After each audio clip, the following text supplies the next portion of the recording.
Buenas tardes a todos, mi nombre es Ariel Cáceres. Quiero darle la bienvenida al 41º evento del ciclo de homenajes de este año.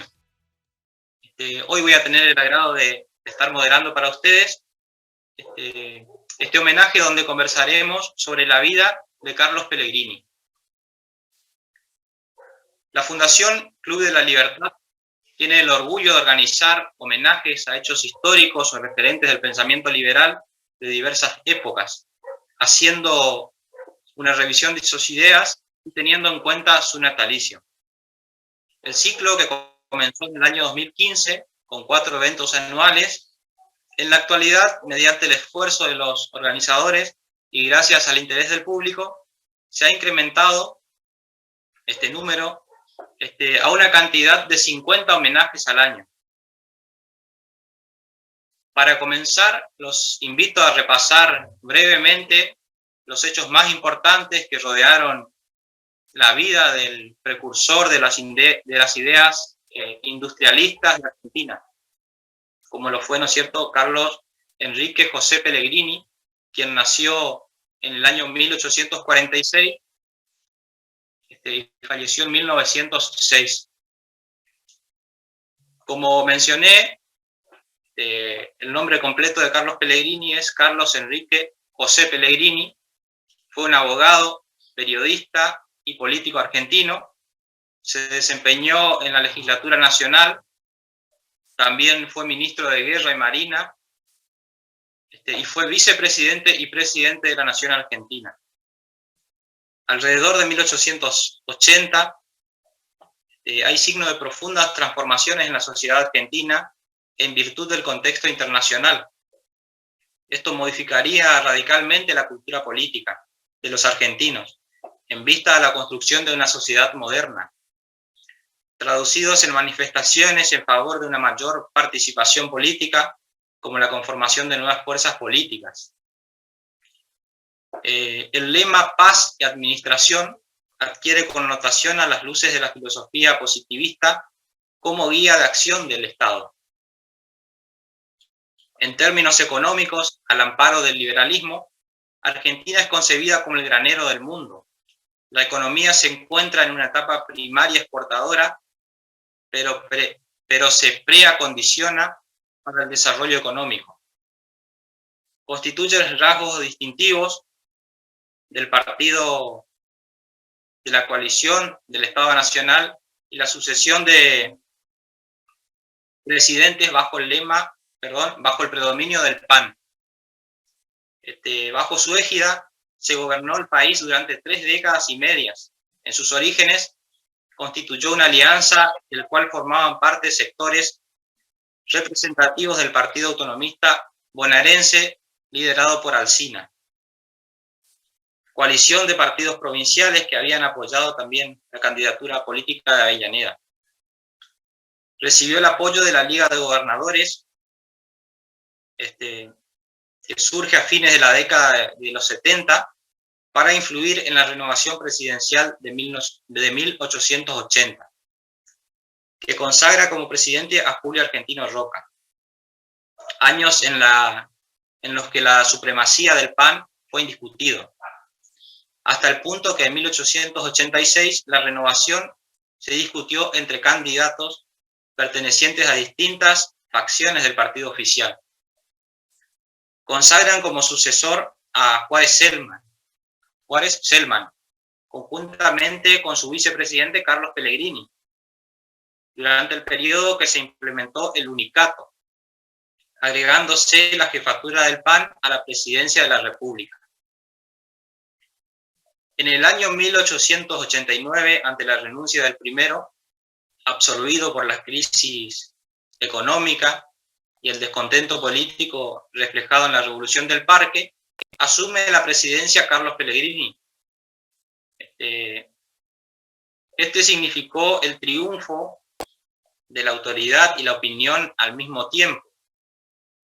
Toma como bandera la reforma electoral, cuyos objetivos giraban en torno a poner fin al fraude e impulsar libertades cívicas. A partir de la Revolución de 1890, el PAN se encontraba dividido y debilitado, volviendo a ocupar Roca posiciones influyentes dentro de su seno. La alianza entre Roca y Pellegrini fue efímera. No obstante, el primero convocó a una asamblea de notables que consagró a Manuel Quintana como presidente en 1904. Paralelamente, el recién reorganizado Comité Nacional de la Unión Cívica Radical declaraba la abstención electoral. En el marco de la Revolución de 1905, el cordobés juarista y modernista Figueroa Alcorta completa su mandato en 1910. Apoyó la candidatura de Roque Sáenz Peña y puso fin al predominio de Roca en el PAN. Así fue perdiendo apoyo en las provincias que quedaban reducidas a Manuel Ugarte, quien manifestará una oposición al experimento reformista.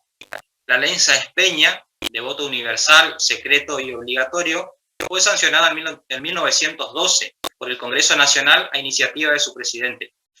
Esto produjo variaciones importantes en el panorama político de la época, que se tradujo en una mayor participación electoral.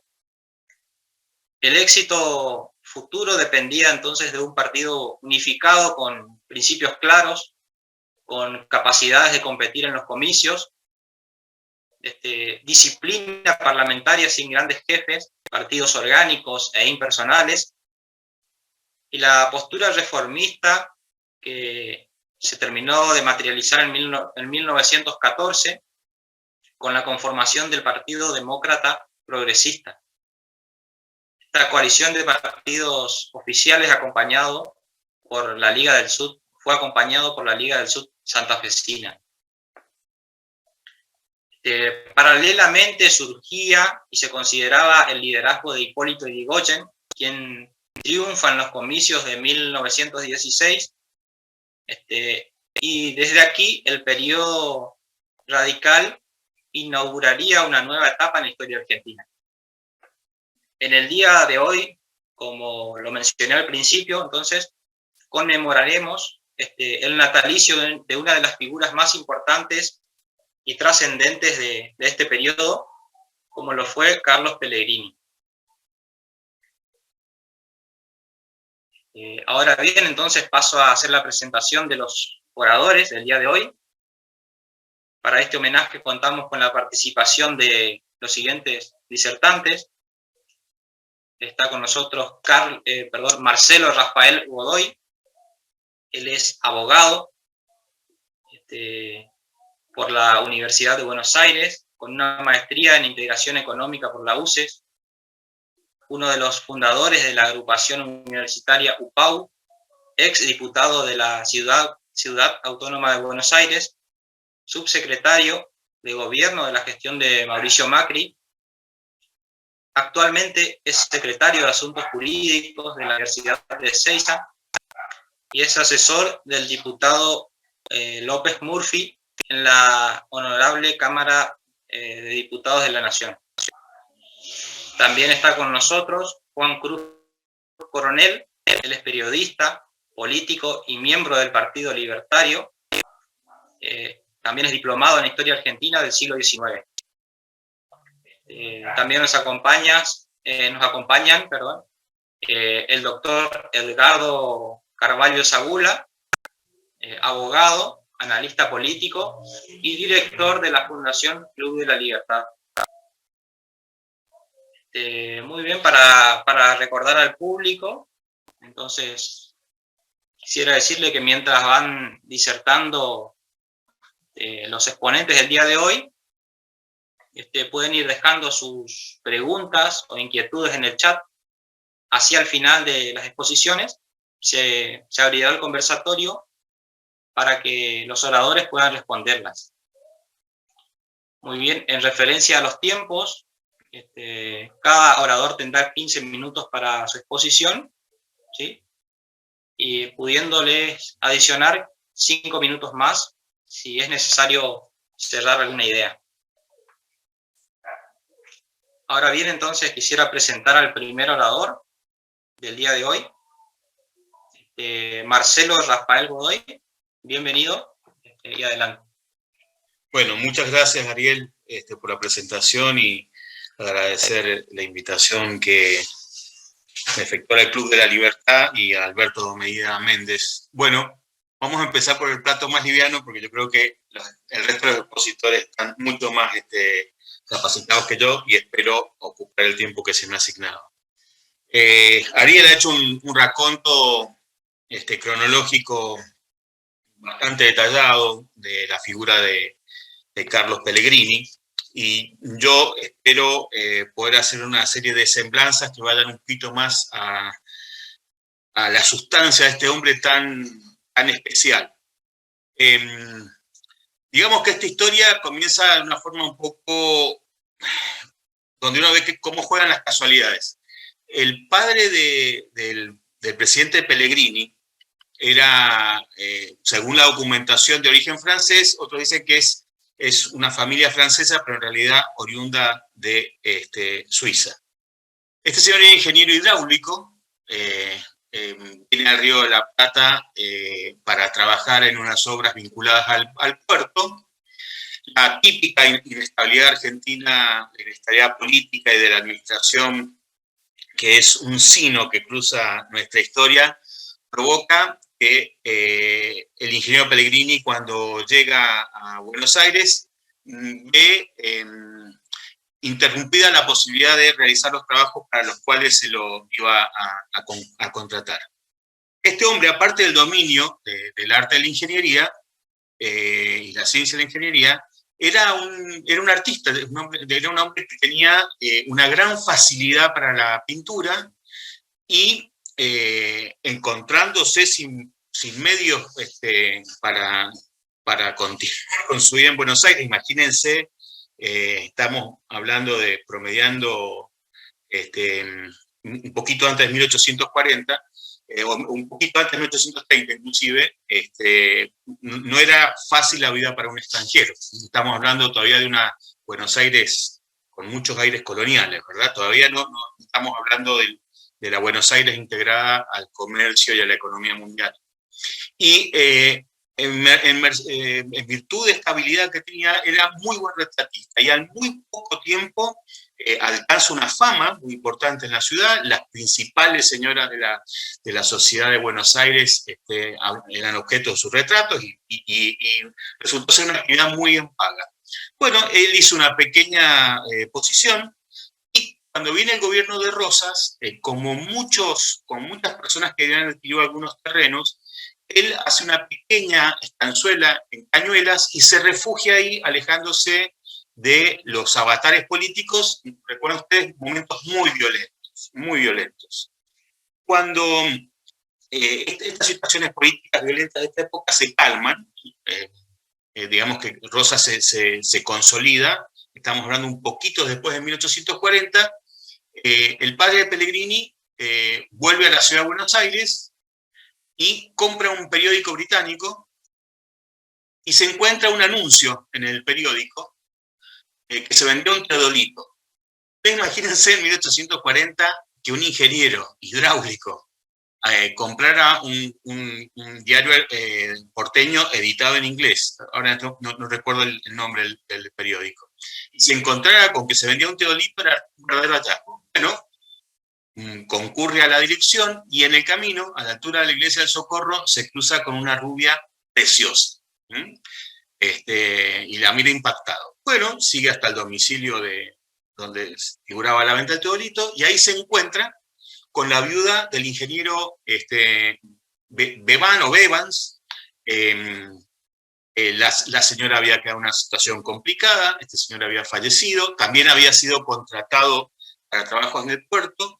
El padre de Carlos Pellegrini, imagínense, eran muy pocos ingenieros, lo conocía, era un hombre muy conocido dentro de la actividad.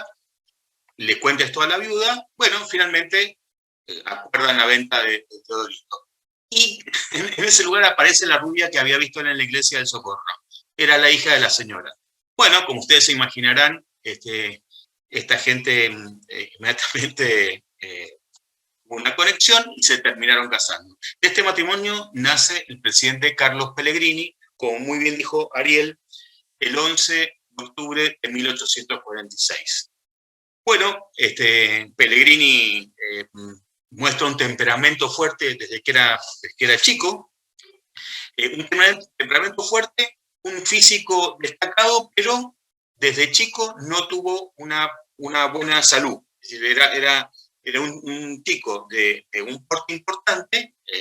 Después, con el tiempo, Carlos Pellegrini iba a alcanzar casi una altura de 2 metros, pero no era un chico con una salud muy fuerte. Bueno, hace sus estudios, tiene, imagínense, una Buenos Aires que era un placer vivir, una vida muy linda, un padre que tenía dentro de todo una buena posición, educado por una madre protestante de muy sólido principio, es decir, una educación rígida, no moral, y su padre puso mucha atención en la educación de Pellegrini cuando él volvía de sus actividades, es decir, le dedicó tiempo a su hijo a formarlo en diversos conocimientos.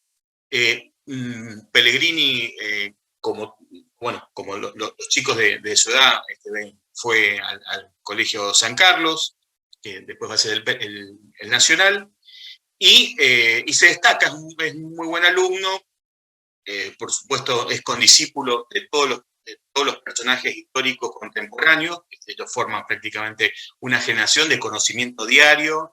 Él va a desarrollar una gran amistad con Miguel Cané, con Casares, con Aristóbulo del Valle, con Leandro Nalem. Muy bien, crece, ingresa a la Facultad de Derecho, una universidad de Buenos Aires que tenía 3 o 4 facultades nada más, Derecho, Medicina, Ciencias Exactas, y se me puede escapar alguna, una universidad nada más de cientos de estudiantes, y lo sorprende la guerra en el Paraguay, habiendo iniciado sus estudios. Como toda la juventud porteña, la más capacitada, se presentan en masa a formar en filas, se anotan voluntarios. El nombre del grupo de ellos se llamaba Legión de Voluntarios, para que se den una idea. Bueno, ya lo saben, ¿no? De ese grupo participa Dominguito, el hijo de Sarmiento, el hijo del vicepresidente de Paz, bueno, lo mejor que tenía la juventud porteña en ese momento. Y miren ese detalle, ¿no? Los hijos de la gente que administraba el poder y la riqueza van al frente, van a la guerra del Paraguay. Carlos Pellegrini es asignado en una unidad de artillería, llega como subteniente, muy jovencito, y a raíz de que su salud no era ya tenía inconvenientes, Pellegrini sufre muchísimo las enfermedades tropicales, es un campo de operaciones muy, muy difícil, es un castigo estar ahí nada más antes de combatir. Él participa en la batalla de Tuyutí como oficial de artillería y poco es retirado a Buenos Aires por sufrir fuerte fiebre y malestares muy grandes. Así que él no termina la guerra en el campo de batalla. Estuvo un tiempo largo, pero vuelve por su estado de salud. Aquí está un tiempo convaleciente bastante importante y retoma sus estudios y se recibe abogado. Su tesis, miren también una señal del destino, su tesis para recibirse abogado fue Derecho Electoral. Una materia, no les voy a decir novedosa, pero no era una de las materias que más atrajera la atención en ese momento. Pellegrini desarrolla una serie de exposiciones en su tesis, una sobre todo que, bueno, puede hacer un poco de ruido a algunos que seamos muy liberales, donde él sostiene que ciertos derechos y prerrogativas individuales tienen que ceder frente a ciertas necesidades de orden público. Y hace una muy buena exposición y una muy buena defensa. Es aprobado con altas calificaciones. Una vez que ha terminado sus estudios, él ingresa a trabajar en una comisión que estaba estudiando los temas del puerto. La idea de hacer el puerto venía desde Rivadavia. Rivadavia es que había iniciado las tareas de contratación de profesionales extranjeros para dotar a Buenos Aires de un puerto moderno. Miren todo el tiempo que había pasado y esto se dilataba en el tiempo. Era muy común que los jóvenes destacados entraran a la administración, entra con un puesto mínimo de escribiente, su padre todavía estaba en esa comisión, y de ahí pasa al Ministerio de Hacienda, y esto va a ser muy importante. Si bien Pellegrini se había formado en las aulas universitarias, en la ciencia del derecho, y era un muy buen abogado, él al ingresar a toda el área de Hacienda se vuelve un estudioso de la economía, un estudioso de las finanzas, y yo les diría que prácticamente se convierte en una especie de experto o de perito en materia financiera, producto del trabajo, ¿no? De estar en la trinchera. Y adquiere una serie de conocimientos y de rigor en la manera de pensar la administración pública y el gobierno, muy distintiva respecto al pensamiento, a la visión del conjunto de sus contemporáneos. Él ya se empieza a perfilar como un político muy diferente como encaraba la cosa pública. Pellegrini muestra un rigor muy fuerte y una exposición sistémica basada en datos, en estadísticas.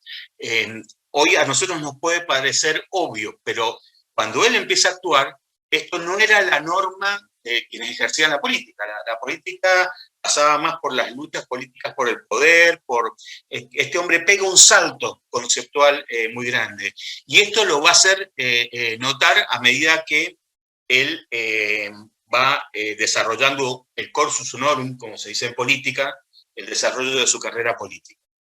Pellegrini, mientras que está desarrollando esta actividad, encuentra en Adolfo Alsina su faro político.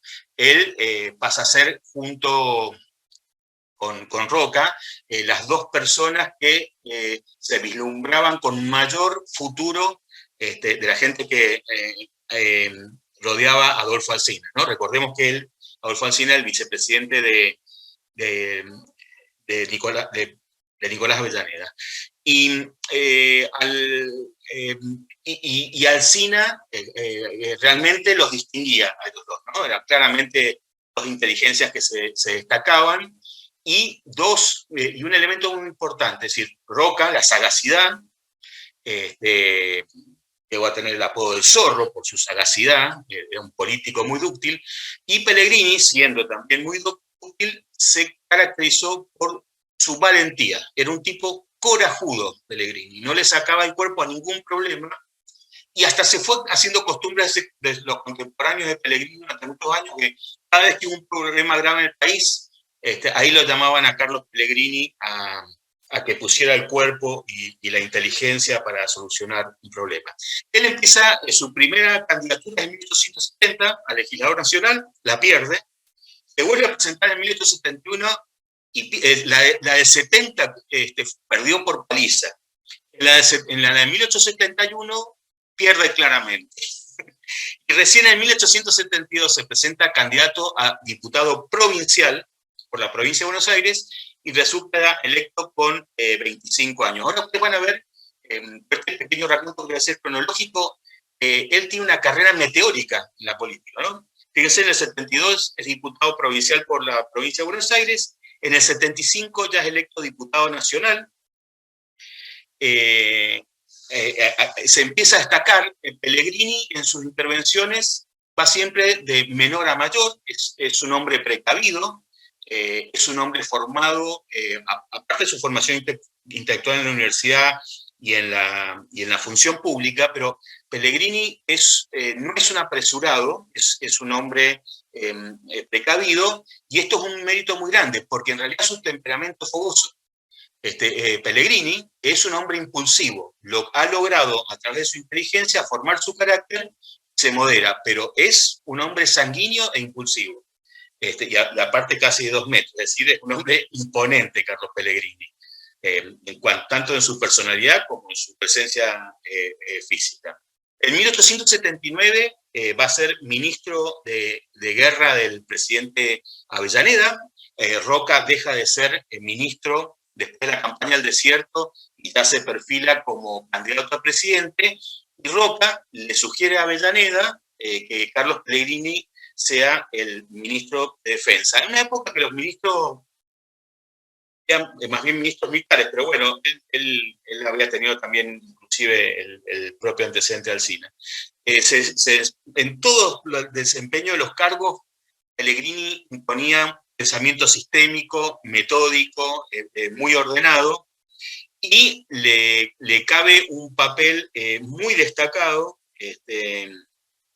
en todo el combate con el gobernador Tejedor de la provincia de Buenos Aires, que va a terminar en la federalización de la ciudad de Buenos Aires. Acá tenemos un combate, un enfrentamiento que es muy sangriento, muy sangriento. En pocos días mueren casi 4.000 combatientes. Se enfrentan las fuerzas nacionales del presidente de la Nación con las milicias provinciales del gobernador Carlos Tejedor. Hay un famoso combate, es una serie de combates que terminan en el combate de Puente Alsina, que es particularmente sangriento. Este derramamiento de sangre termina generando las condiciones políticas para que se federalice la ciudad de Buenos Aires, que presentaba una situación muy complicada. Las autoridades nacionales residían en el ejido de la ciudad, pero como si fueran una visita, es decir, porque el mando formal lo tenía el gobernador de la provincia, porque a su vez la ciudad era capital de la provincia de Buenos Aires. Por lo tanto, esto provocó que la ciudad se federalizara y se creara una nueva ciudad, que ustedes saben es la ciudad de La Plata, donde se va a asentar el gobierno provincial. En 1881, Pellegrini alcanza por primera vez la condición de senador con 35 años. Ahí va a tener una función destacada, se va a destacar el presidente de la Comisión de Hacienda, se vuelve una autoridad dentro del Congreso en todo lo que son los temas financieros y económicos. Sin duda era el hombre que más sabía de finanzas, por lo menos de la alta política, y en 1886, como nos señaló Ariel, alcanza la vicepresidencia de la Nación, integrando la fórmula con el presidente Juárez Selman, que era un pariente político del general Roca, creo que es su cuñado, y acá también se produce algo muy, muy importante. Fíjense que de lo que les acabo de relatar, el hecho de ser ministro de Defensa del presidente Avellaneda y el hecho de ser vicepresidente en la fórmula de Juárez Selman indica claramente que Pellegrini tenía un nivel de acuerdo muy fuerte con Roca en todo lo que fuera la actividad partidaria, la lucha por el poder, la obtención del poder y la consolidación del poder. Si bien eran dos figuras que tanto los autonomistas como los del Partido Nacional de Mitre, y lo que va a ser después la Unión Cívica Radical de mucho tiempo después de Alem, los tenían como personas a la par, pero está claro que, yo no sé bien por qué, Pellegrini le daba un lugar de preeminencia a Roca en toda esta cuestión política de la lucha por el poder. Puede ser un poco porque Roca era el colmo de la sagacidad y de la habilidad política para armar y desarmar. Roca, yo les diría que desde que dejó el Ministerio de Defensa y ya hace su primera campaña presidencial, hasta prácticamente, como nos dijo Ariel, 1910, fue un hombre de una influencia determinante, era el árbitro de la política y prácticamente no hubo maquinación política que le saliera mal. Muy bien, esta campaña es muy rara. Pellegrini, integrante de la fórmula con Juárez Selman, no dice una palabra en la campaña electoral. Es un candidato mudo. La campaña la hace pura y exclusivamente Juárez Selman, entendiendo por campaña lo que se hacía en esas épocas, ¿verdad? Que son discursos en clubes políticos, en convenciones partidarias, participación en la prensa. Estos son círculos de poder. Obviamente no es la democracia como nosotros la conocemos, pero el punto es que la campaña, con las características de la época, la hace Juárez Selman solo y Carlos Pellegrini no participa. Iniciado el gobierno, a Carlos Pellegrini lo podemos caracterizar como un vicepresidente, como Sarmiento caracterizaba a los vicepresidentes, un señor que tocaba la campanita en el Senado, nada más. Es de una oscuridad, de un segundo plano muy marcado lo de Carlos Pellegrini, que uno que puede llamar la atención. Y en esto estaba hasta que el presidente Juárez Celman necesita de los servicios de Carlos Pellegrini porque la situación financiera y económica del país, promediando el mandato de Juárez Celman, entra en una situación muy complicada, muy complicada. Carlos Pellegrini había tenido un antecedente en la época del presidente Avellaneda. Él había hecho una gestión en Europa y por sus sólidos conocimientos financieros y bancarios y por su ductilidad política había logrado un arreglo de la deuda externa muy favorable para el país, pero muy, muy, muy favorable. Por lo tanto, él tenía un prestigio muy bien ganado respecto a las negociaciones de la deuda externa argentina y el haber logrado que el país pudiera honrar sus obligaciones financieras, logrando renegociaciones,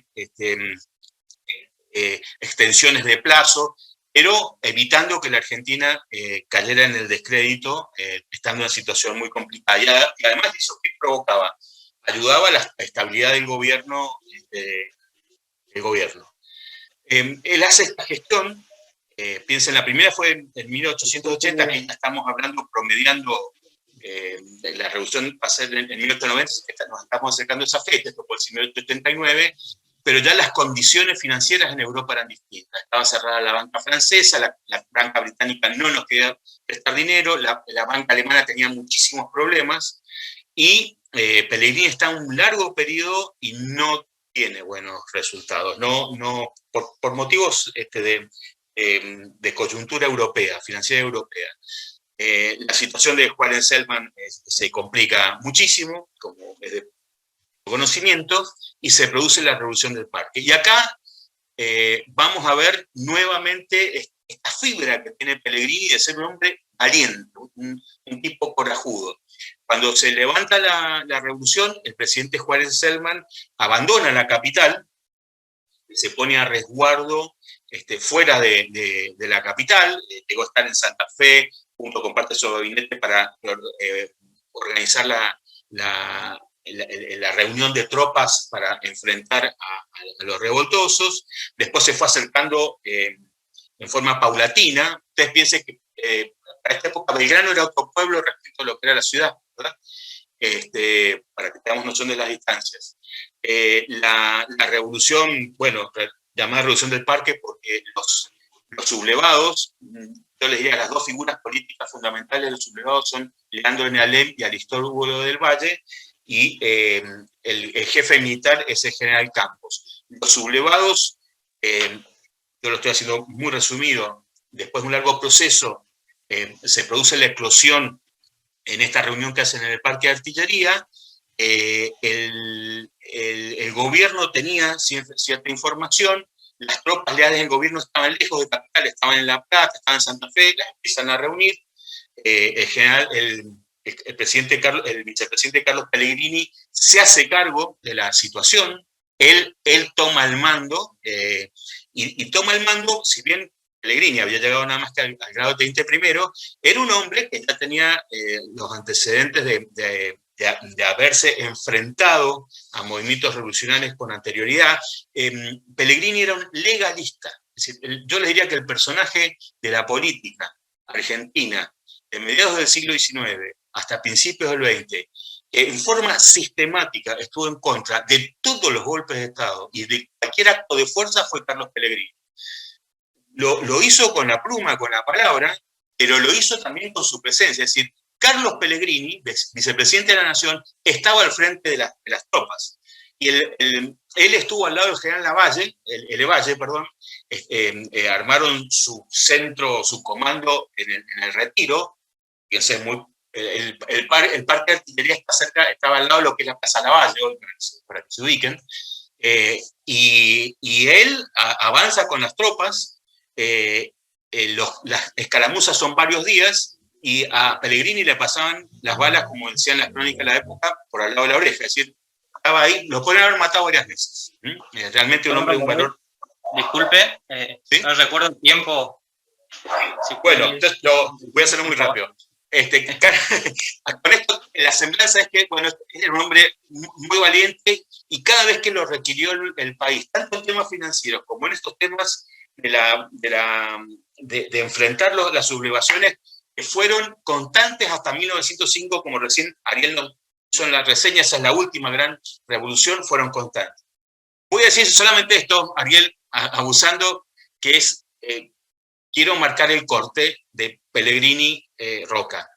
Esta relación se mantuvo siempre. Pellegrini lo hace presidente por segunda vez a Roca, aduciendo el inminente de la guerra con Chile. Con eso convence a toda la juventud porteña que era totalmente antirroquista. Es decir, Roca para su segundo mandato tenía la oposición cultural y política de toda la ciudad de Buenos Aires. Roca era sostenido por la Liga de Gobernadores del Interior, básicamente, y ya era sindicado como una persona que armaba y desarmaba todo, una especie de monje negro, ¿no? La opinión pública no estaba con Roca.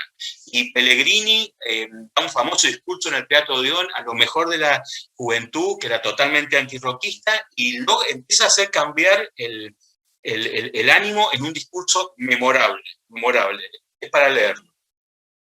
Finalmente, Roca es vicepresidente. Roca le va a encargar también una gestión para una ley para la unificación de la deuda. Como ustedes pueden ver, el problema nuestro de la deuda, de la falta de moneda, Carlos Pellegrini es autor de la ley de la creación de la caja de conversión y la conversión del peso al oro, ha sido una constante a lo largo de nuestra historia.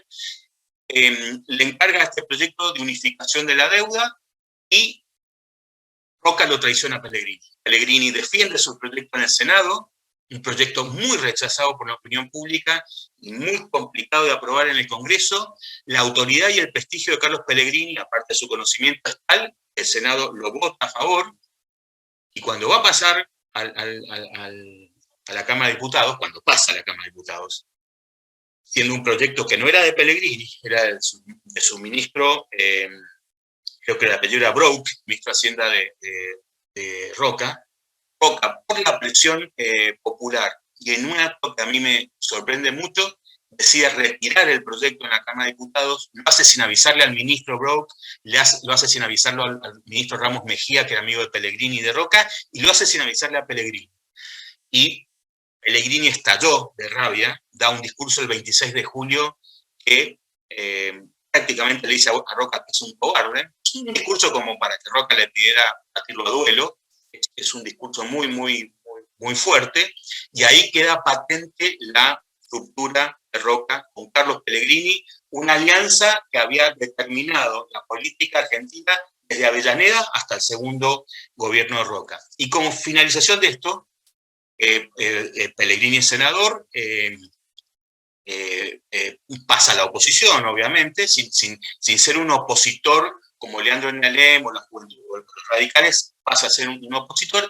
Ahí sí se descubre una faceta que me llama la atención, es que Pellegrini hace una fuerte autocrítica del fraude que sistemáticamente se había realizado en las elecciones del presidente Avellaneda hasta Roca, y que provocaba la reacción que provocaba. Bueno, mil disculpas por haberme pasado tanto de tiempo, y les agradezco mucho la atención. Gracias. Muy bien, muchísimas gracias, doctor Marcelo Rafael Godoy, por su exposición. Ahora es el turno entonces del señor Juan Cruz Coronel. Adelante y bienvenido. Bueno, muchísimas gracias por la palabra. Saludo a todos los presentes. La verdad que Marcelo me sobreestima un poco, la verdad que su exposición fue excelente.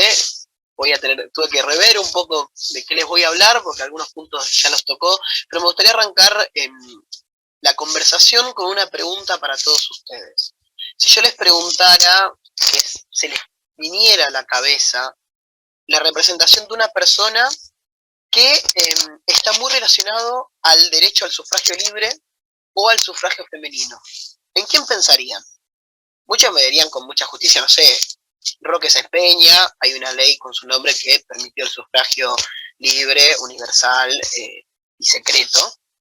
Otras personas dirían Hipólito Yrigoyen, una persona que luchó durante años junto a su tío Leandro N. Alem por elecciones libres, justamente desde el radicalismo, contra el Partido Autonomista Nacional. Respecto al sufragio femenino, algunos dirán que la figura de Alicia Moró de Justo, de Julieta Lanteri, o incluso algún otro, no creo, pensará sobre Eva Duarte, en torno a la ley de sufragio femenino de los años 50.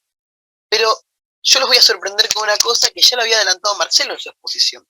En el año 1869, un estudiante de Derecho llamado Carlos Pellegrini se va a egresar de la facultad con honores, muy bien, con una alta calificación, con una tesis llamada sobre el sufragio electoral. Y esta tesis, aparte de hablar, de alegar y abogar por el sufragio universal para todas las personas, también hablaba del sufragio femenino. 90 años antes de que en Argentina se aprobase una ley de sufragio femenino, este señor ya lo planteaba como una necesidad y como algo que debía aprobarse muchísimos años antes. Estamos hablando de una Argentina totalmente distinta. Una Argentina recién salida de la guerra del Paraguay, donde él había servido como alférez de artillería. Una Argentina que recién se inició a organizar con las presidencias de Mitre, con las presidencias de Sarmiento y posteriormente con la presidencia de Avellaneda. Una Argentina en donde todo estaba para construirse. En ese contexto, en la Universidad Nacional de Buenos Aires, un muchacho llamado Carlos Pellegrini habla acerca de la importancia del sufragio femenino. Según algunos autores, esto se debe a que él tenía una influencia muy fuerte, una influencia familiar, que era su abuela, Priscilla Bright, si no me equivoco era el nombre, que fue parte del movimiento sufragista inglés allá en su Gran Bretaña natal, porque él era hijo de inmigrantes en toda regla, por un lado de un ingeniero suizo y por el otro de una dama inglesa. Entonces, de ahí viene un poco esa formación. Pellegrini se va a formar en un hogar muy culto. Si bien eso un poco ya se conversó, me parece muy necesario resaltarlo para entender su personalidad. El acceso a la literatura, a la formación que tiene Carlos Pellegrini es inmenso y eso se va a ver reflejado en, por así decirlo, lo progresista de sus ideas. Él va a ser quien encarne el modernismo dentro del Partido Conservador, lo cual parece un oxímoron, y también, a el bien de la historia argentina, él es una de las grandes figuras del Partido Autonomista Nacional, junto con Julio Argentino Roca. Es más, algunos autores se animan a explicar que el Partido Autonomista, si tenemos que dividirlo en grandes figuras, por un lado está Roca, como un polo atrayente, por el otro lado está Pellegrini, y Mitre vendría a conformar esta trinidad, pero más como una influencia intelectual que como una cuestión de poder directo. La carrera, a mí me gustaría hacer un recorrido un poco histórico. Yo me especializo en hablar de política, así que tal vez me centre un poco en la carrera política de Pellegrini, que ya se conversó un poco, fue bastante meteórica. Es entendible cómo él arranca su carrera. Al principio, una vez se gradúa como abogado, entra a trabajar al Ministerio de Hacienda de la Provincia de Buenos Aires como un oficial técnico más, como un empleado, como un burócrata.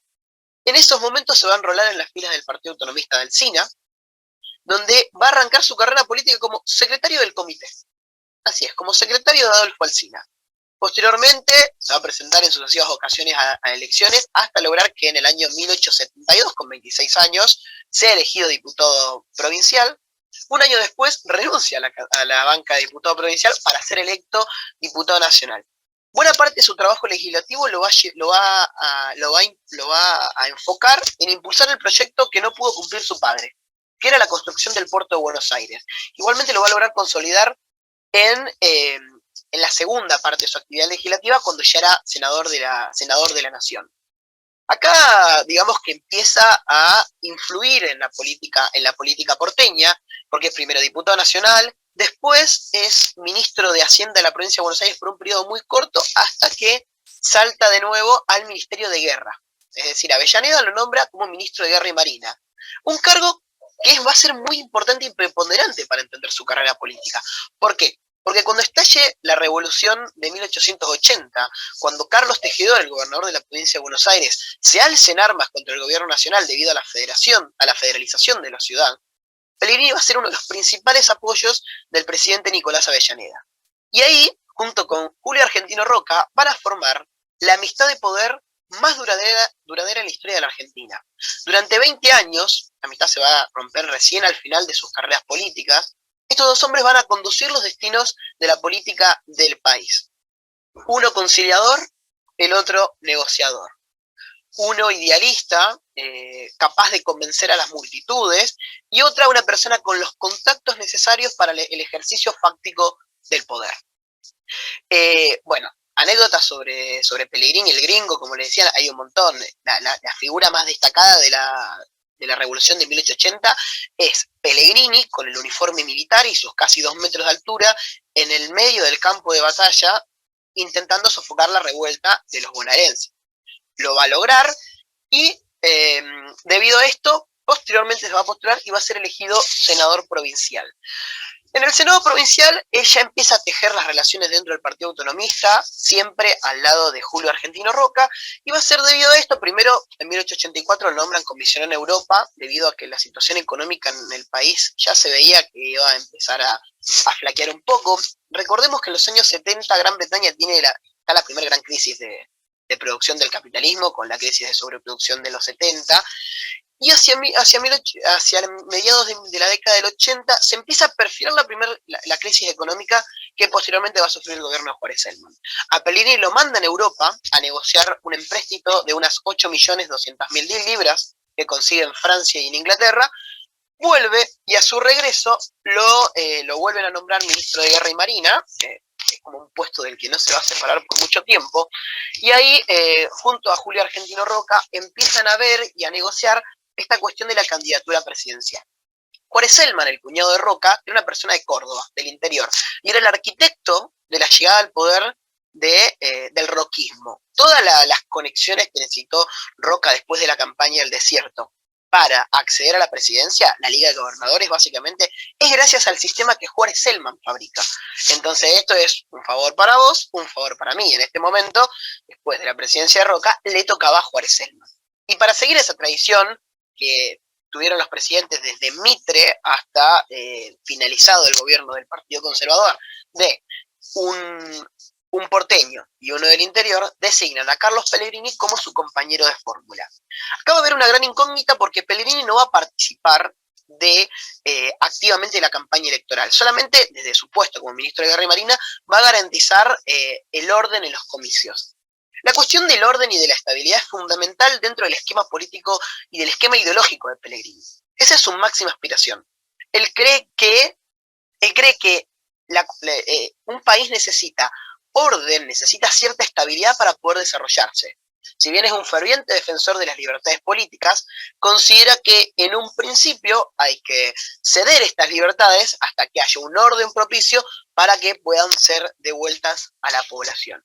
Es en esta obsesión por el orden donde se va a determinar como un legalista y, a título personal, un experto en acabar con revoluciones, tanto de conservadores díscolos como de los radicales. Si uno se pone a contar, aproximadamente tuvo que suprimir unas 7 revueltas, 2 durante el gobierno de Juárez Celman y después 4 más en su propio gobierno. No por nada se lo conocía como el piloto de tormentas.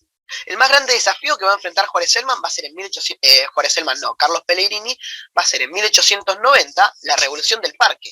La situación política en el país era cada vez más tirante. Juárez Celman se va a caracterizar por un gobierno conocido como el unicato, es decir, un gobierno muy presidencialista, no había diálogo con la oposición, había escándalos de corrupción por todos lados, especialmente con las concesiones del ferrocarril, y la economía no iba para ningún lado. Se empezaba a percibir una crisis de deuda porque Europa había dejado de prestarle al país y no había fondos. Debido a esto estalla la Revolución del Parque, se crea un gobierno provisional y la situación es muy, muy, muy complicada. Por consejo de sus ministros, Juárez Celman huye de la capital hacia la provincia de Buenos Aires y Carlos Pellegrini queda, juntos con el general Levalle, a cargo de la supresión de la rebelión.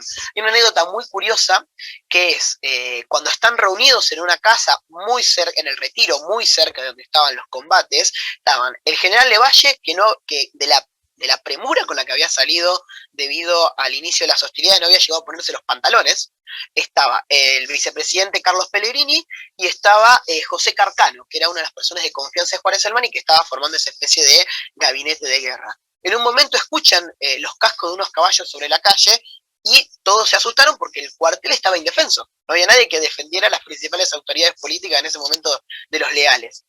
Pellegrini no duda un momento, le grita a todos a las armas, cada uno agarra un fusil y se sube a la azotea para empezar a dispersar a la caballería enemiga.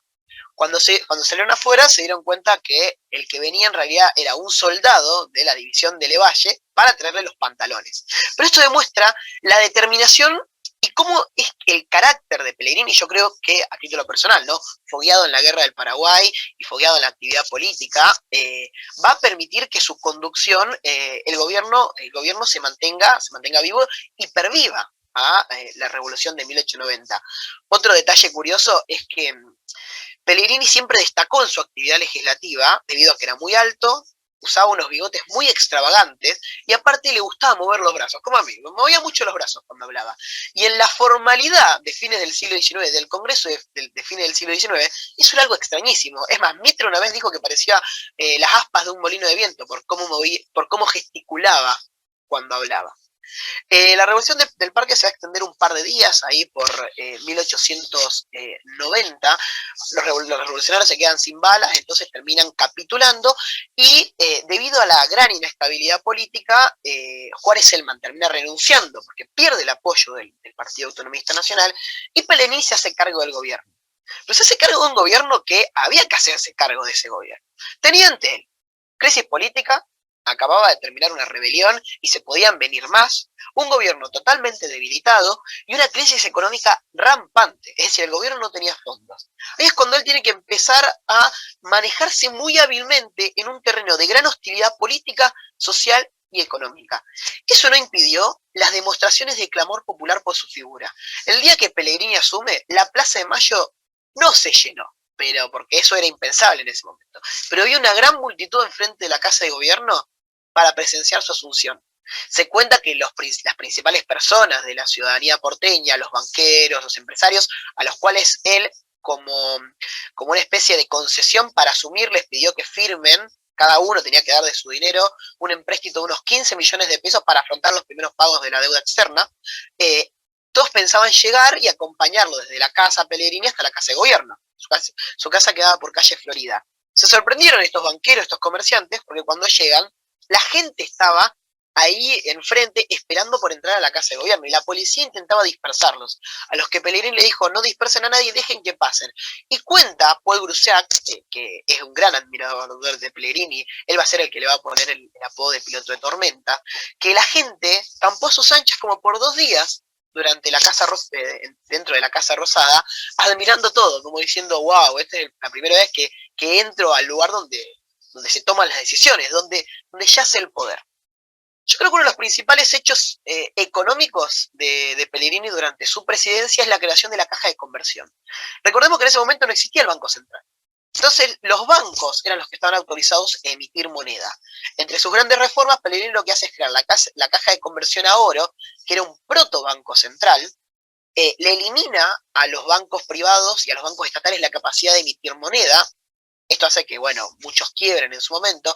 Crea un nuevo banco, que es el Banco de la Nación Argentina, que todavía perdura, y consigue unos nuevos préstamos por parte del extranjero para afrontar las principales deudas que tenía el gobierno en la inmediatez. La política económica de Pellegrini tiene un éxito relativo. Si bien el país se logra estabilizar, hay muchos que lo van a criticar fervientemente. Algunos decían que esta cuestión de que se tome deuda para pagar deuda era pan para hoy, hambre para mañana. Pero la situación lo ameritaba. También hubo un hecho muy curioso, y es que Pellegrini con su ministro de Economía, ministro de Hacienda en realidad,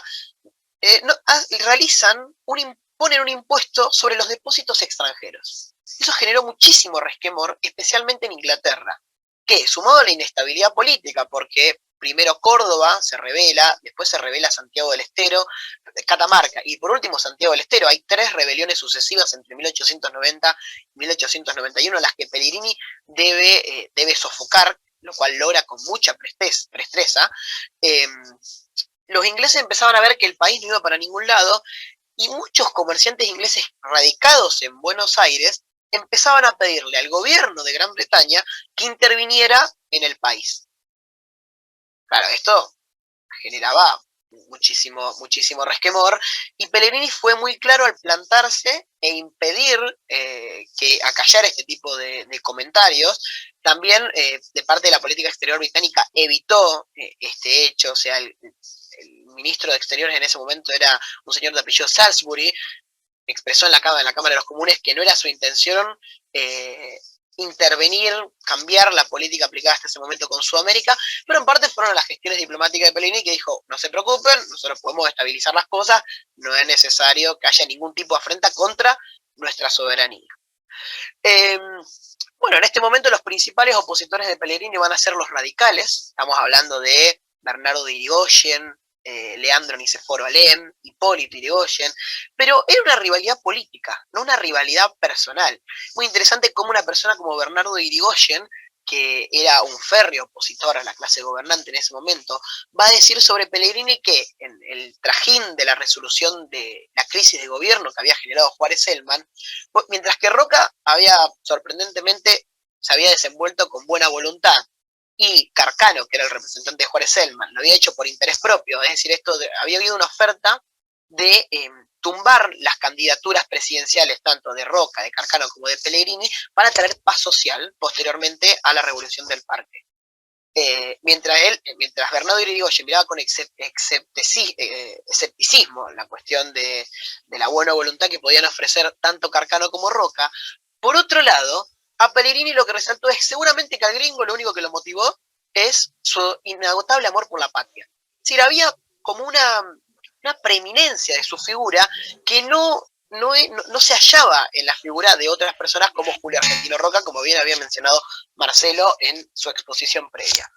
Bueno, logra equilibrar las cuentas y pacificar el país Pellegrini, es por eso que el apodo de piloto de tormentas le queda al pelo, porque fue una persona que tuvo que hacerse cargo del país en una situación muy complicada y que hubiera acabado con otros en su lugar. Es decir, no era muy fácil agarrar la presidencia con una crisis tan grande como la que había en 1890. Tras esto, él hace primero un viaje, deja la presidencia, ¿no? Como último gran acto de gobierno, con Roca y con Carcano nuevamente lo que hacen es evitar que Roque Espeña llegue a la presidencia ofreciéndosela a su padre, a Luis Espeña. A uno esto le genera dudas porque dice, pero Pellegrini es prácticamente como el maestro de Roque Espeña, escribían juntos una columna en el periódico La Nación del Sur, Espeña era discípulo de Pellegrini. Yo entiendo que Pellegrini consideraba que los cambios que quería ejecutar Roque Espeña no eran propicios para ese momento. Recordemos esta obsesión que tenía Pellegrini por el orden y por la estabilidad, que las cosas tenían todas un tiempo concreto. Y él habrá pensado que no era el momento de la presidencia de Espeña hijo, y por eso designaron a Espeña padre. A título personal, no fue la decisión más acertada, la presidencia de Espeña padre tuvo que salir a ser defendida por Pellegrini y por muchos debido a las distintas sublevaciones que se van a ir dando, las principales en Córdoba, que son las revoluciones radicales más preeminentes después de la Revolución del Parque de 1890. Tras su retiro por salud, él asume una banca como senador nacional, ahí trabaja los proyectos de la construcción del puerto, se dedica al trabajo legislativo y a la defensa de los distintos gobiernos con mucho ahínco, va a ser el principal impulsor de la segunda presidencia de Roca, primer presidente de la historia en ser reelecto, y ahí es cuando se va a dar el gran enfrentamiento entre ellos dos, debido a, como bien había explicado Marcelo Godoy, esta cuestión de un proyecto para tomar deuda nuevamente, para pagar distintas cuestiones, una reestructuración en realidad de la deuda soberana que tenía el país, que Pellegrini la redactó, lo defendió con un ahínco tremendo, convenció gente, y de golpe Roca dijo, bueno, la verdad que me equivoqué, no lo vamos a hacer. Y a Pellegrini eso le hirió en su orgullo y terminó por romper el vínculo. Igualmente, Roca reaccionó de una manera muy curiosa y dice que a su gallego le dijo, bueno, pero el gringo está enojado, pero en un tiempito se le va a pasar y nos vamos a volver a amigar. Eso pasó en 1902. Nunca más se volvieron a amigar.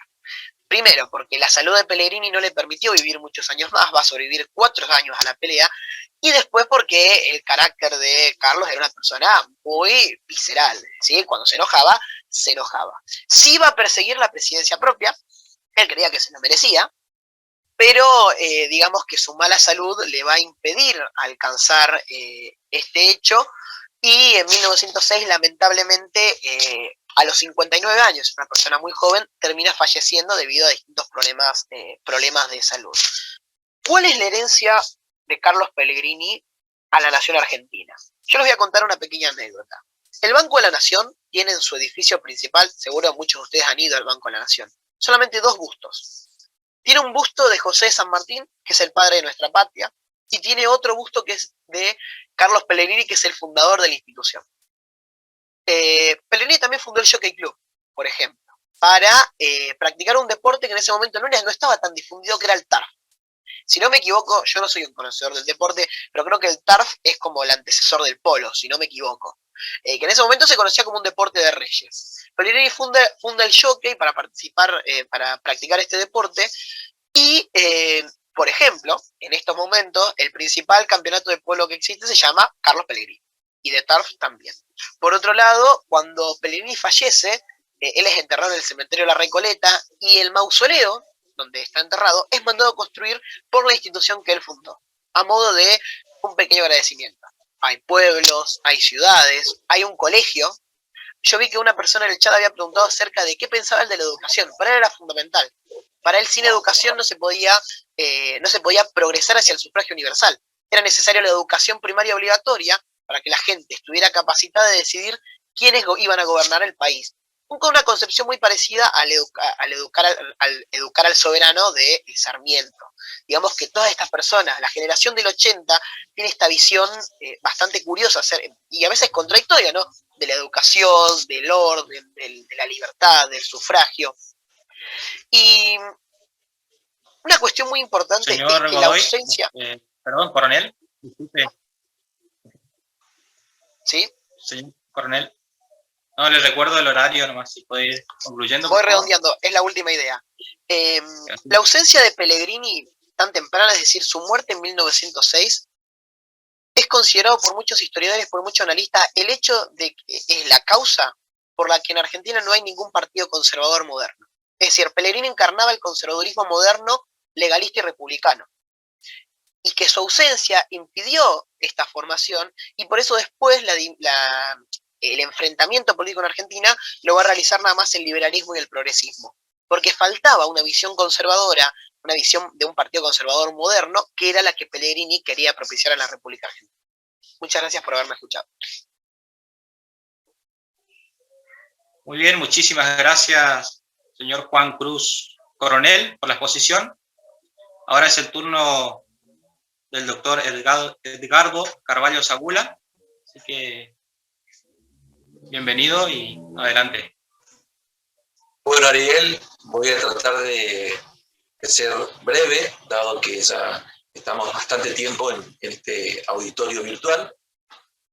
En primer lugar, agradecer a la Fundación Luz de la Libertad de Corrientes, que nuevamente me ha invitado a hacer algunas referencias respecto a Carlos Pellegrini. Creo que el bosquejo que ha hecho Marcelo ha sido un bosquejo claro de la coherencia, de la capacidad de ver las cosas y de la capacidad de resolución que ha tenido durante toda su carrera pública, desde muy joven hasta sus últimos años, que tal es así que ha pronunciado un discurso una semana o 2 semanas antes de su fallecimiento.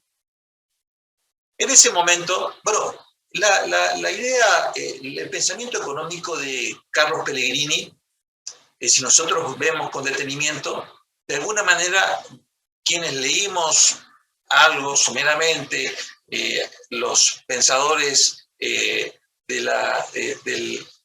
económicos del liberalismo clásico, nos hace ruido con esto de proteccionismo versus libre cambio. Desde un principio, Carlos Pellegrini ha sido un proteccionista, pero limitado, digamos. O sea, todo comienza cuando, bueno, venimos de un proceso, de una economía casi diría pastoril, que era el programa económico de Mitre, También a eso se suma una crisis mundial, a escala mundial, en 1867, 68, que impacta en Estados Unidos, que impacta en Inglaterra, en Francia, en Alemania.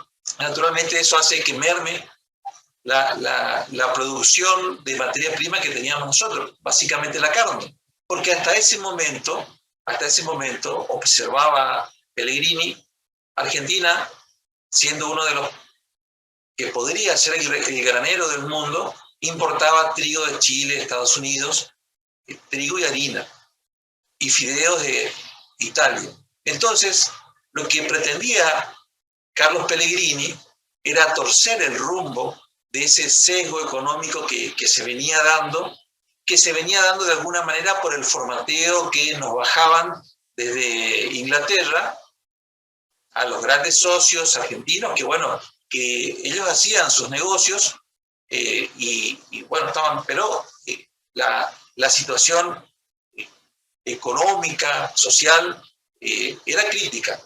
Entonces, ya en la legislatura nacional, en el Congreso Nacional, en 1875, en el marco de la discusión del proyecto de ley de aduanas, ahí impone claramente su proyecto proteccionista limitado, y que va a dar resultado. ¿Y por qué va a dar resultado? Porque en pocos años la balanza de pago, la balanza comercial, se va a ver que lo que se vende al exterior superaba a lo que ingresaba. Porque él decía que nosotros, en la ley de aduana, teníamos que aplicar aranceles altos a aquellos productos, a aquellos bienes que nosotros podíamos fabricar. O sea, no era un cierre absoluto e indiscriminado de la aduana, sino discriminado a ciertos productos. El tejido, que tenemos algodón, el cuero, que podemos fabricar zapatos, todo lo que lo que con nuestra materia prima podíamos manufacturar, es decir, generar un valor. Y ese proteccionismo, para que pueda el incipiente desarrollo industrial pueda vigorizarse, decía que, claro, naturalmente iba a pegar fuerte al consumidor. Pero el consumidor tendría que estar tranquilo, decía Pellegrini, porque en el corto plazo iba a tener los efectos, benignos de ese sacrificio inicial, y que son justamente, que es justamente la posibilidad de tener harina nacional y pan nacional, que eso se traducía claramente en bajos costos. Decía que nosotros, al comprar un producto que podíamos hacerlo en Argentina, estábamos de algún modo mejorando a través de los salarios, al factor trabajo, a una familia inglesa, a una familia británica, pudiendo mejorar a la familia argentina con lo que es la industria nacional y la posibilidad de generar trabajo. Por eso decía un poco que, completando el ideario de Sarmiento, no era suficiente con, la escolarización masiva y tener presentes escuelas en todo el país, sino también era necesario educar en el comercio, también educar en la economía y fortalecer las industrias. Él consideraba al proteccionismo como cuando nace un ser humano, se lo cobija hasta que se vigorice y forme fuerza. Y esto, de algún modo, ¿de dónde viene? Bueno, él tiene influjos de pensadores nacionales y también de grandes pensadores internacionales. Se ha dicho acá que él si bien se recibe de abogado, pero se ha dedicado en la actividad, digamos, de la política económica.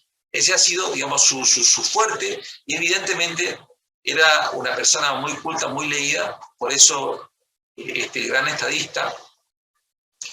Y él, digamos, tiene el influjo del pensamiento de Vicente Fidel López, quien lo acompaña en las grandes discusiones que se provocan en el marco del proyecto de ley de aduanas, y logran modificar el proyecto del Poder Ejecutivo, sancionándose la ley de aduanas con estas protecciones a ciertos bienes que, digamos, si se venían, digamos, iban a ser más costosos para ingresar a la Argentina, porque acá podíamos fabricarlo bien. A lo que se contraponían los que sostenían el libre cambio, diciendo que esto perjudicaría porque el ingreso de bienes a bajo arancel provocaba el desarrollo comercial y económico en la Argentina, y eso provocaba un crecimiento.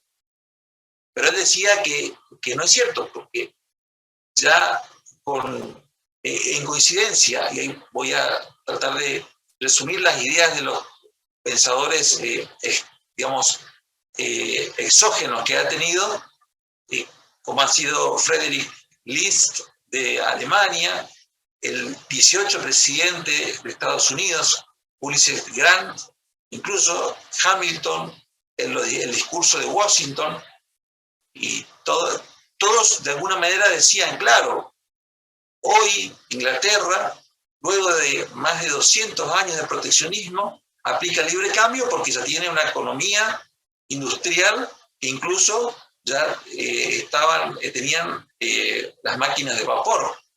Entonces, incluso ahí, si me permiten, encuentro Grant en pleno Manchester, donde era el epicentro del pensamiento económico liberal, sostenía que Inglaterra durante siglos ha usado el proteccionismo, lo ha llevado hasta sus extremos y ha dado resultados satisfactorios. No hay duda alguna que a este sistema debe su actual poderío. Después de esos 2 siglos, Inglaterra decidió adoptar el libre cambio.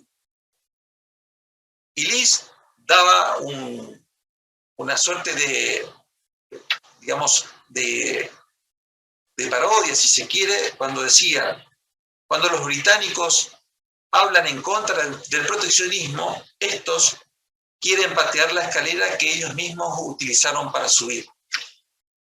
Con esto voy redondeando, porque es una cuestión, un tema que después lo podemos conversar, si quieren, si da el tiempo. Ya creo que ya estamos terminando con el conversatorio del día de hoy. En definitiva, esta política económica proteccionista que va a generar que se industrialice Argentina. De hecho, en 1877 nace la Unión Industrial Argentina, aparecen las primeras cervecerías Bieker, las primeras fábricas de galletitas Bagley, por ejemplo, entre otras. Logramos nosotros también exportar y agregar valor a esa materia prima, y también, por supuesto, generando trabajo nacional. Y por último, no quiero olvidarme de otro gran personaje que nos toca a nosotros, los correntinos, que Carlos Pellegrini ha observado, y ha sido Pedro Ferré en su lucha con Roxas y Patrón en 1837 por la aplicación de aduanas para proteger nuestra economía provincial. Es decir, que todo esto ha tenido, yo diría, cierto éxito, porque si bien la economía argentina parece condenada a repetir ciertos fracasos en lo económico, ahí tuvimos depresión, tuvimos emisión de dinero, hemos caído en cesación de pagos con el Baring, etc.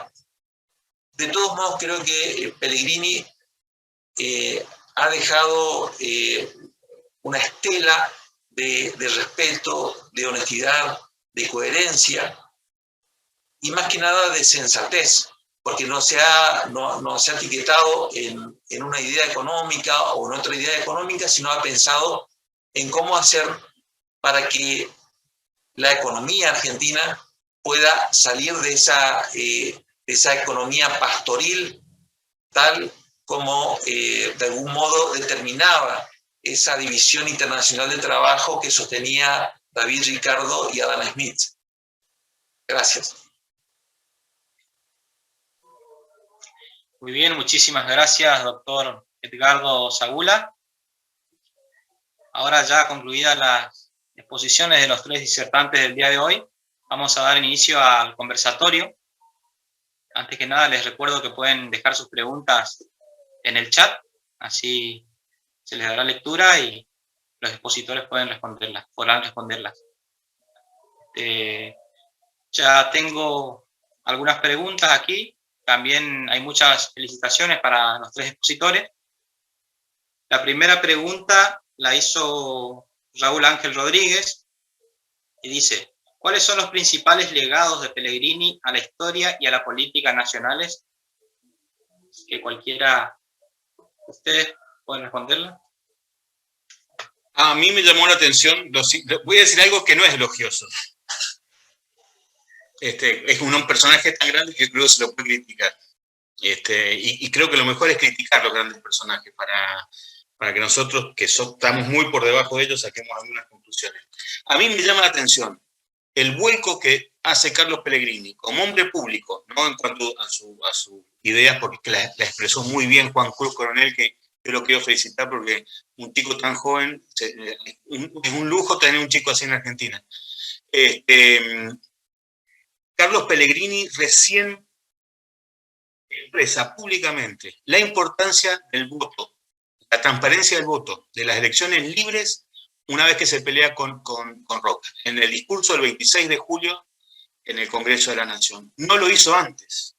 Yo leí varios libros y los autores todos hacen la misma pregunta: ¿por qué tardó en hacerlo? Carlos Pellegrini yo creo que fue un hombre extremadamente generoso con Julio Argentino Roca, que ha sido un presidente excepcional, pero tenía sus claros oscuros como político. Yo quiero dejar establecido esto: Julio Argentino Roca, la segunda presidencia se la debe a Carlos Pellegrini. Roca no iba a salir electo presidente. Es Pellegrini quien se pone la campaña encima y mueve los hilos que hay que mover para que se pudiera consolidar esa candidatura. Y Roca le paga de esa manera tan rara, como nos señaló Juan Cruz, después de pedirle que defienda un proyecto. Es del presidente de la Nación, no es de autoridad de Pellegrini, es del ministro Bruch, que defienda la unificación de la deuda externa nacional en el Congreso de la Nación, lo logra con toda dificultad y comete la traición y hasta poco elegante de retirar el proyecto cuando va con media sanción a diputados, sin avisarle a Carlos Pellegrini. Pero a mí lo que me llama la atención de Pellegrini es eso. Tuvo que pasar eso para que se desatara en él lo que él ya en su tesis, cuando era bien jovencito, su tesis sobre derecho electoral, había presentado para recibirse de abogado, la importancia del voto. Y yo lo digo porque esto también es para nosotros. La Argentina muchas veces tomó el atajo, nuestra dirigencia, con una motivación patriótica, pero el atajo de no haber respetado la pureza del voto y las prácticas electorales. Y lo pagamos con sangre, como se pagó. A mí lo que me llama atención es que siendo Pellegrini un hombre práctico, inteligentísimo, que penetraba la realidad de las cosas, tenía la practicidad de un abogado, esa generación haya estado dispuesta a que se derramara la cantidad de sangre que se derramó por no haber aceptado las prácticas electorales puras. Y como muy bien señaló Juan Cruz, era porque en el fondo tenían el convencimiento que el pueblo no estaba apto para votar. La verdad que era un contrasentido. Ya regía la Constitución de 1853, era clarísima nuestra Constitución, y si el pueblo no estaba preparado, entonces habría que cambiar la Constitución. Pero nos hicieron vivir una realidad disociada, y vivimos desde el presidente Avellaneda hasta la Revolución de 1905 con revoluciones cada 2 o 3 años. Es decir, y quiero aclarar que las crisis eran financieras, pero el país crecía en forma descomunal y la cantidad de inmigrantes era extraordinaria. Eso sería, va a parecer raro que yo diga un legado, pero yo creo que es una lección, que es el final de Pellegrini. Como también dijo Juan Cruz, se muere tan joven que Roque se empeña concreta en la ley lo que es la prédica de Pellegrini, pero si Pellegrini hubiera estado vivo, yo creo que hubiera sido ley con espíritu, y otra hubiera sido la historia del país, porque es un hombre que se muere teniendo por lo menos 15 años más para darle a la política y haber cambiado el país. Es solamente eso. Muchísimas gracias, doctor Marcelo Godoy. Voy a leer entonces otra pregunta. Esta la hace Norma Hansen. Y dice, en educación, ¿qué ideas tenía? Y otra pregunta que hace es, ¿era masón como los de la generación del 30? Yo planeo responder la primera pregunta, la de la educación. Creo que la aclaré al final de la exposición, pero para dejarlo bien sentado, Pellegrini consideraba clarividencial y de suma importancia la educación, especialmente la educación primaria, que era la que se conversaba en ese momento. Es más, estaba presente en su tesis doctoral. Eso quiere decir que ya era una parte focal de su pensamiento desde el principio, por esta cuestión de entender que había que preparar al ciudadano para ejercer sus derechos políticos. Él consideraba, bueno, yo quiero que haya sufragio libre en el país, pero la gente tiene que estar educada, entonces es prioritario que la educación se extienda para poder apoyar. Yo bien dije que él había sido uno de los principales defensores de Avellaneda en el Congreso. Sí, también como durante la gestión de Roca, él fue legislador un tiempo, así que seguramente habrá estado muy de acuerdo, habrá sido un impulsor de la ley de educación, y es más, habrá estado de parte del liberalismo en su enfrentamiento con la Iglesia, especialmente con el catedrático Estrada, en esa situación de enfrentamiento que tuvo la Iglesia Católica por la difusión de la educación pública en el país.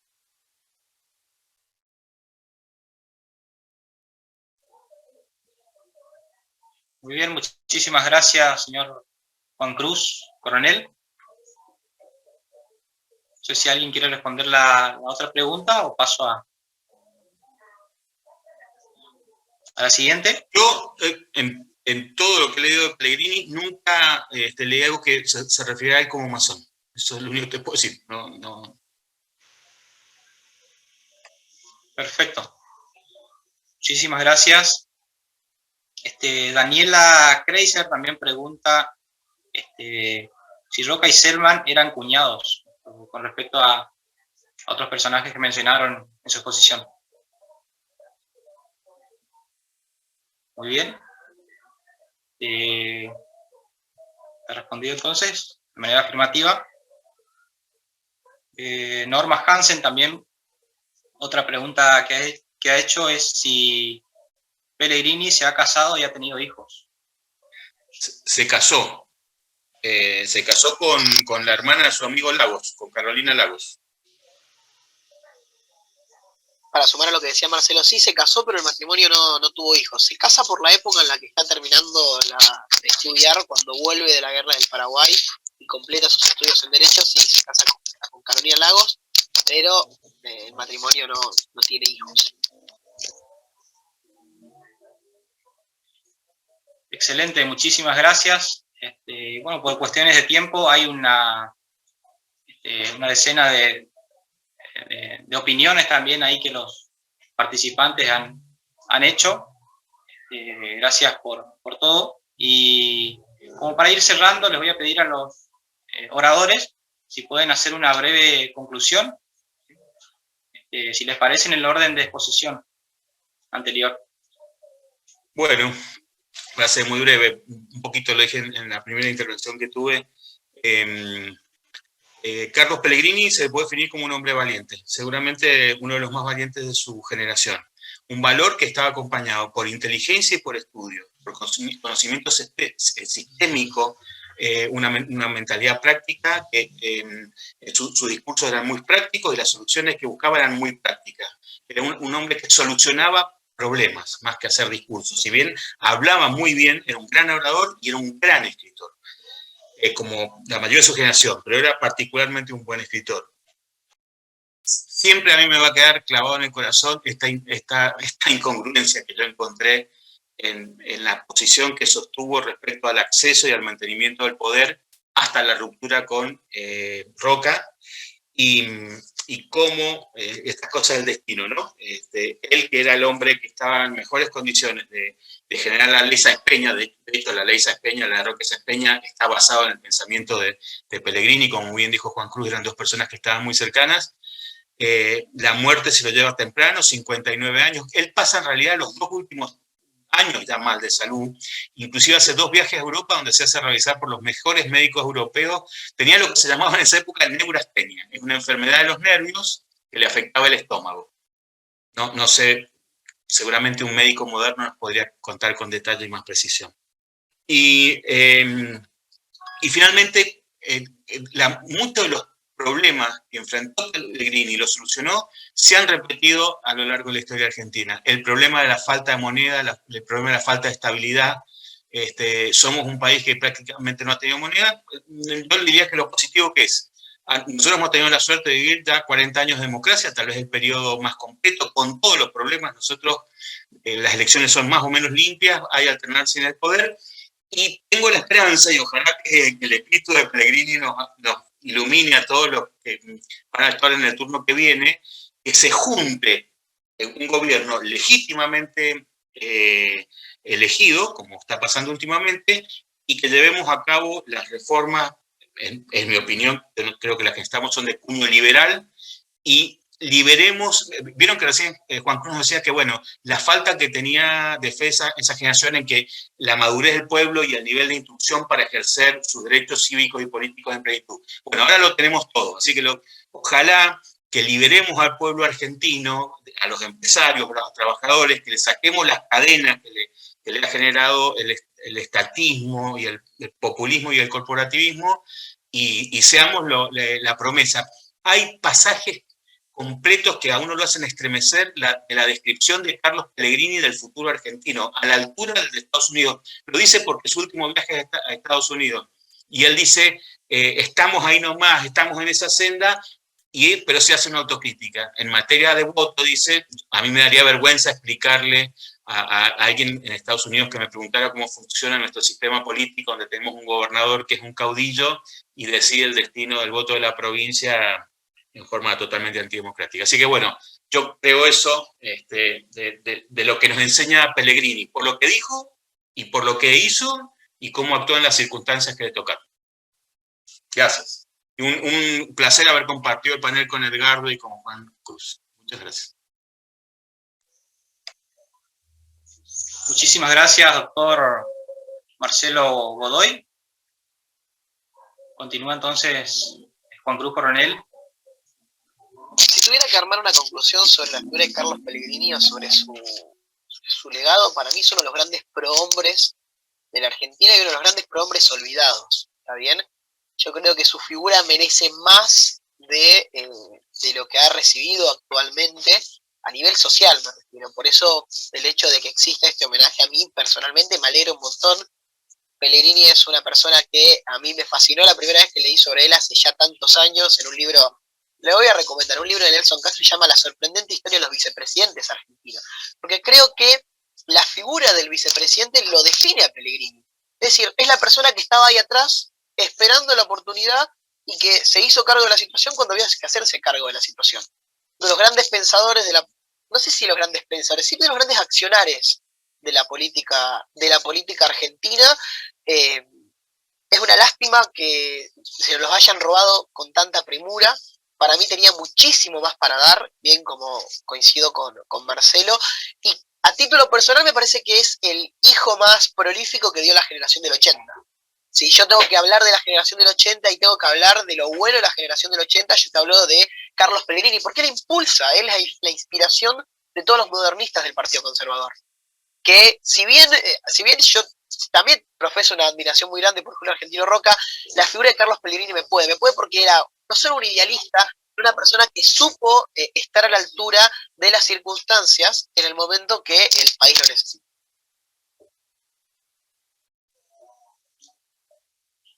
Muy bien, muchísimas gracias. Bueno, me toca a mí, gracias Ariel. Bueno, vamos a apurar esto porque hay mucha gente que tiene que hacer sus cosas. Carlos Pellegrini dejó muchas, hasta ahora tenemos la posibilidad de contar con el Banco de la Nación Argentina.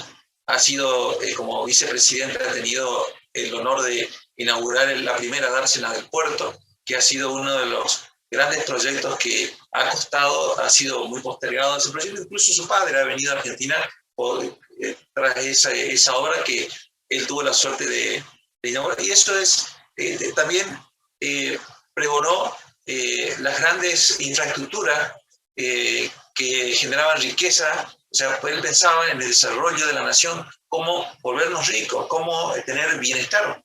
Creo que ha sido un visionario. Vale la pena rescatar vuelvo a repetir, su solvencia moral, su sensatez, su visión del mundo, porque para tomar una decisión vernácula, política o económica, observaba cómo le iba al mundo, y eso creo que es importante en estas horas asiagas que vivimos los argentinos en la política actual. Muchas gracias.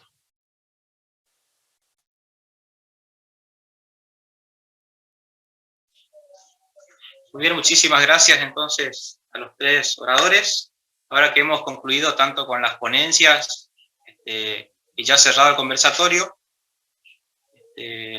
la Fundación Club de la Libertad reconoce y agradece el esfuerzo, el tiempo y la participación de los señores Marcelo Rafael Godoy, Juan Cruz Coronel y Edgardo Carvalho Saúl. Por último, también quisiéramos extender el agradecimiento a Cátedra Alberdi y a Fundación Cívicos Republicanos, que han estado colaborando con nosotros. Ahora entonces damos por finalizado este evento y los invitamos al próximo homenaje, donde se conversará sobre el filósofo, humanista y teólogo cristiano neerlandés, considerado uno de los más grandes eruditos del Renacimiento nórdico, Erasmo de Róterdam. Este evento será el día sábado 22 de octubre por esta misma plataforma y a la misma hora. Muchísimas gracias.